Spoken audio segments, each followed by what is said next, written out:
ਸਾਰੀ ਆਵਾਮ ਰੋਣ ਪਿੱਟਣ ਦਈ ਆ। ਬਹੁਤ ਜ਼ਿਆਦਾ ਮਹਿੰਗਾਈ ਹੋਈ ਹੈ ਜੀ। ਅੱਜ 10 रुपए चीज़ का कल 5 रुपए की मिलन दई है। वेले खलोते हुए पंजाब मीडिया एसोसिएशन की जानब से प्रोग्राम जड़ावाला की आवाज़ के साथ मैं हूं मुज़म्मिल राना।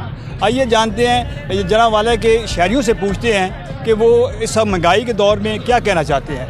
जी आप मुझे बताइएगा कि महंगाई जो है चीज़ें हैं वो आसमान को छूती हुई नज़र आ रही हैं। हाँ जी, इस हवाले से आप क्या कहना चाहते हैं? बिल्कुल बहुत ज़्यादा महंगाई हुई है जी। हकीकत वाली बात, अज 10 रुपए चीज़ का कल 5 रुपए की मिलन दई है।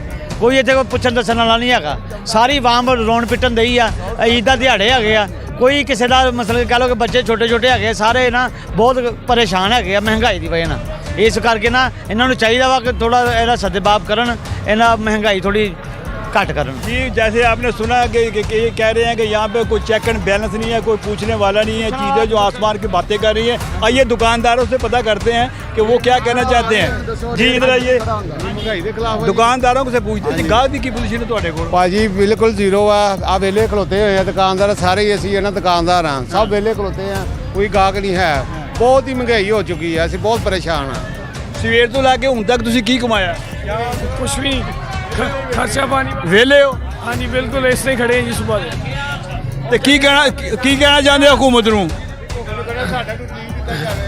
ਸਾਨੂੰ ਰਿਲੀਫ ਦਿੱਤਾ ਜਾਵੇ ਕਿ ਗਰੀਬਾਂ ਦਾ ਕੋਈ ਖਿਆਲ ਕੀਤਾ ਜਾਵੇ। ਅਸੀਂ ਤੇ ਜਲੀਲ ਹੋ ਗਏ, ਲੋਕ ਗਰੀਬ ਆਟੇ ਦੇ ਮਰਨ ਦੇ ਆ। ਸਾਡਾ ਆਪਣਾ ਜਾਤੀ ਦੋਸਤ ਆ, ਉਹਦੀ ਬੀਵੀ ਗਈ ਆਟਾ ਲੈਣ, ਵਿਚਾਰੀ ਮਰ ਗਈ। ਸਲਾਮਪੁਰੇ ਰਹਿੰਦੇ ਸੀਗੇ, ਉੱਥੇ ਅਟੈਕ ਹੋਇਆ, ਉੱਥੇ ਵਿਚਾਰੀ ਮਰ ਗਈ ਆਟੇ ਦੇ ਉੱਤੋਂ। ਅਸੀਂ ਮੁੱਲ ਲੈ ਕੇ ਵੀ नहीं खा सकते, ये हिसाब होया पिया जी आटे का। जी शहरियों का कहना है कि ये गुर्बत और महंगाई जो इस वक्त इसमें जो हमारे जड़ावाला के वसनीक हैं, शहरी हैं, वो पिस के रह गए हैं।